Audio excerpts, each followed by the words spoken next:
Lembaga Koordinasi Kesejahteraan Sosial atau LKKS Kabupaten Kuningan kembali menggelar sidang isbat nikah massal di Kuningan Islamic Center Jumat 3 November 2023. Kegiatan ini berhasil menjaring 49 pasangan yang sebelumnya telah menikah secara agama dan tidak tercatat di kantor urusan agama atau yang diistilahkan dengan nikah siri. Ketua LKKS Kuningan Ika Siti Rahmatika menjelaskan kegiatan ini merupakan hasil kerjasama antara LKKS, Pengadilan Agama, Kemenak, Disdukcapil hingga pemerintah kecamatan. Pihaknya beserta tim LKKS telah mengumumkan kegiatan rutin isbat nikah massal sejak bulan Januari lalu hingga terlaksana di 3 November. Sebuah kerja keras dan perjalanan panjang untuk memperjuangkan puluhan pasangan supaya tercatat secara resmi di Kemenak atau sah secara hukum. Kegiatan yang dibuka secara resmi oleh Bupati Aceh Purnama ini merupakan bagian dari kegiatan bakti sosial LKKS kepada masyarakat. Menurut Ika Aceh Purnama, selain isbat nikah, program LKKS selama ini meliputi program Rutilahu yang menjadi percontohan kegiatan LKKS di tingkat nasional. Kemudian program pengobatan gratis, sunatan massal, dan baksos lainnya.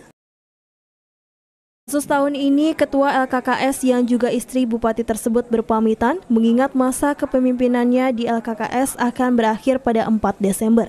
Ika Siti Rahmatika mengucapkan terima kasih dan berharap seluruh program ini bermanfaat bagi masyarakat Kuningan. Sementara itu, dilibatkannya Disdukcapil Kuningan dalam kegiatan ini juga mempermudah berbagai pembuatan dokumen administrasi kependudukan atau Adminduk bagi para peserta maupun anak. Dokumen Adminduk yang langsung diproses setelah isbat antara lain KTP, KK, KIA, dan layanan lainnya selaras dengan program Disdukcapil Kuningan. Kepala Disdukcapil Yudi Nugraha menilai kesadaran masyarakat akan pentingnya legalitas pernikahan semakin meningkatkan setiap tahunnya karena jumlah peserta isbat khususnya 2023 mengalami penurunan. LKKS bukan hanya program isbat nikah saja, tapi ada Rutilahu yang alhamdulillah Rutilahunya juga menjadi percontohan di tingkat nasional dan juga pengobatan gratis dan juga sunatan massal dan lain sebagainya. Mudah-mudahan perwujudan dari program-program kami bermanfaat untuk masyarakat karena di akhir tahun kami menjabat sebagai Ketua LKKS.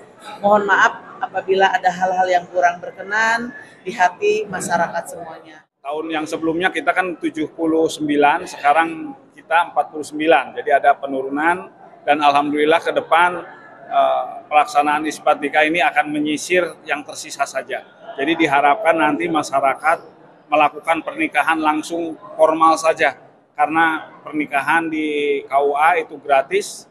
Demikian juga kami di Disdukcapil punya program Paduka, pelayanan administrasi usai perkawinan. Jadi nanti pada saat akad nikah di KUA ataupun dilaksanakan di rumah, kami akan hadir untuk langsung memberikan dokumen-dokumen kependudukan. Bubut Sihabudin, RCTV, Kuningan.